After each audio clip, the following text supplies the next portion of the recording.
Welcome to Talkin Science, where we dive into the stories making headlines in the world of science and space. I'm Matt Miller. This is a special edition of the show. Let's get the headlines in this, the 45th week of 2021. Despite being grounded recently by the FAA and doubling its price, Virgin Galactic has sold 100 seats on upcoming flights. NASA delays human landing on the moon, but says Artemis 1 will go ahead next year. And finding a black hole in a globular cluster for the first time.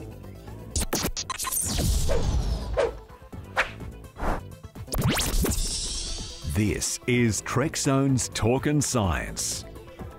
Well, don't forget Trekzone membership available via the join button under each video on YouTube or via the trek.zone/support.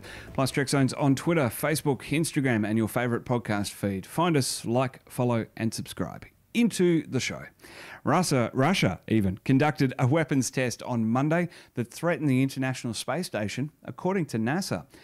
The anti-satellite weapon test by the Russian military destroyed Cosmos 1408, a defunct Soviet-era spy satellite that showered low Earth orbit with over 1,500 pieces of debris.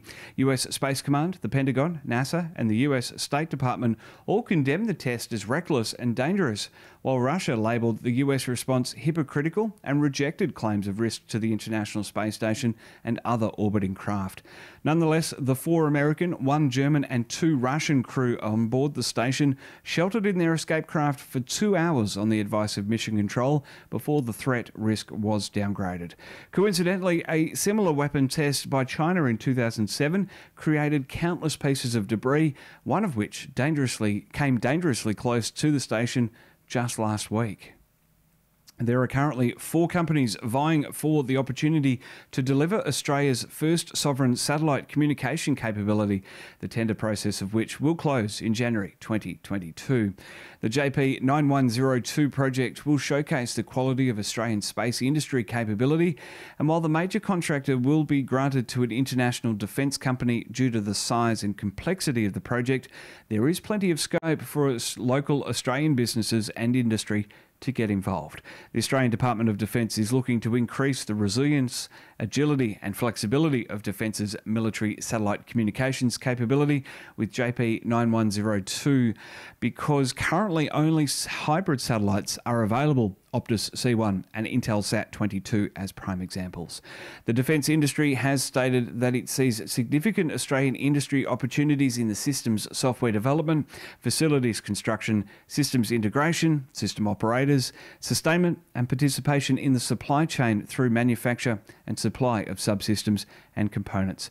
Boeing, Airbus, Lockheed Martin and Optus have all announced their intention to bid on the program.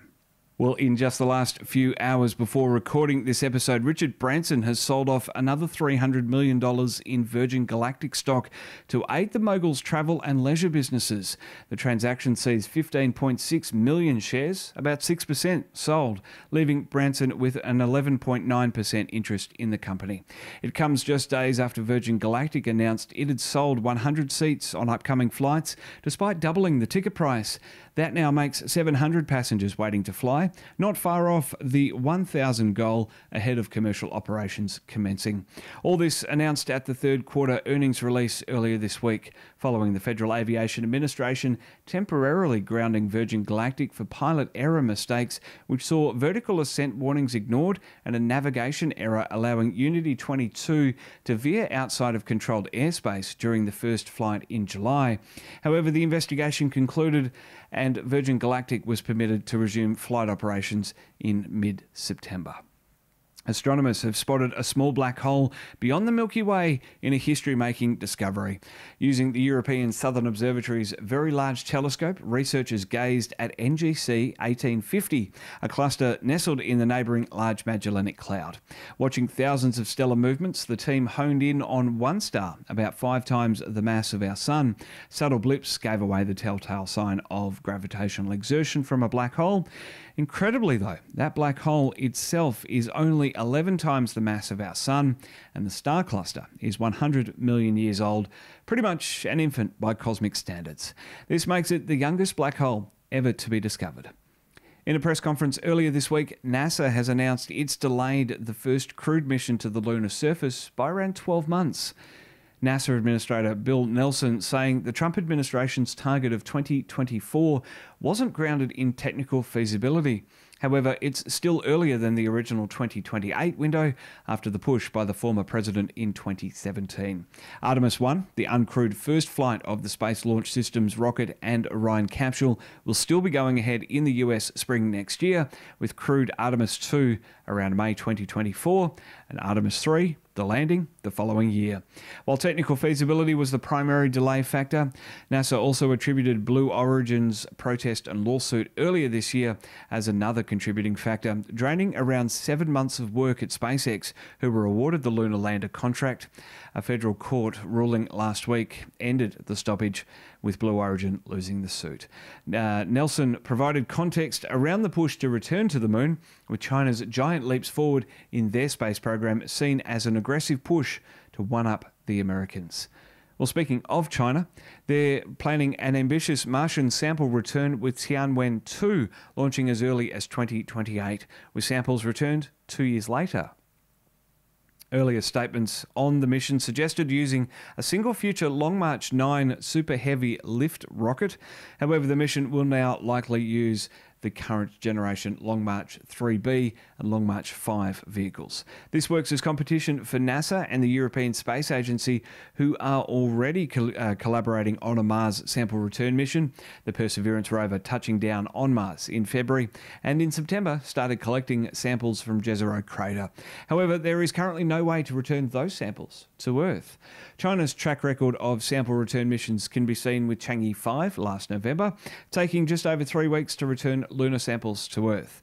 Utilising a lander instead of a rover simplifies the task of gathering the samples in the return capsule, a process China will implement on Mars. This mission will take place after the Zhenghe Near-Earth Asteroid Sample Return mission in 2024. Well, the longest lunar eclipse in centuries will happen this week, with Australia joining the party shortly before the maximum eclipse occurring just after moonrise on the 19th of November. The eclipse will last 3 hours, 28 minutes and 23 seconds. For US East Coast observers, you'll need to wait up or get up really early, a little after 2 a.m, reaching the maximum at 4 in the morning. Still, should be a pretty good show. Now, a solar eclipse always occurs about 2 weeks before or after a lunar eclipse, and usually there are 2 or 3 in a row. So, a total solar eclipse will follow on December 4, but you'll need to live in Antarctica to get the best view of that one. Alrighty, just before we go, a look ahead to another instalment of Talkin Science interviews. Professor Simon Driver beamed into Trekzone this week as we learned a little more about the ASAT contribution to the foremost telescope. Simon, can you give us an overview of ASAT and how it'll contribute to VISTA? Yeah, so maybe I should go back and talk about VISTA first. So VISTA is a near-infrared survey telescope that takes images of the sky. It's based in Chile and is part of the European Southern Observatory. Australia has recently joined the European Southern Observatory as a strategic partner, and one of our contributions is to help convert the VISTA telescope into what we call the foremost telescope. And we're basically taking a camera where which previously measured images of the sky, and we're now converting that to a facility that can measure the distances to about 2,000 galaxies at any one time. And so ASAT is the Australian-built fiber positioning system that allows us to do that. And it looks quite a lot like an echidna, and an earlier version was actually called echidna. It has lots of spines. So it has about 2,400 spines, and they're about 6 inches, 5 inches long, and they can all move independently. And they're in a grid pattern, and we move those spines in order to match the distribution of galaxies. Well, that interview is available publicly right now, so click on the card on YouTube to catch it in full. Members have first play access to more great content right now too, so sign up with the join button below this video on YouTube or go to the trek.zone/support. This has been Talkin Science. I'm Matt Miller. I'll catch you in the comments.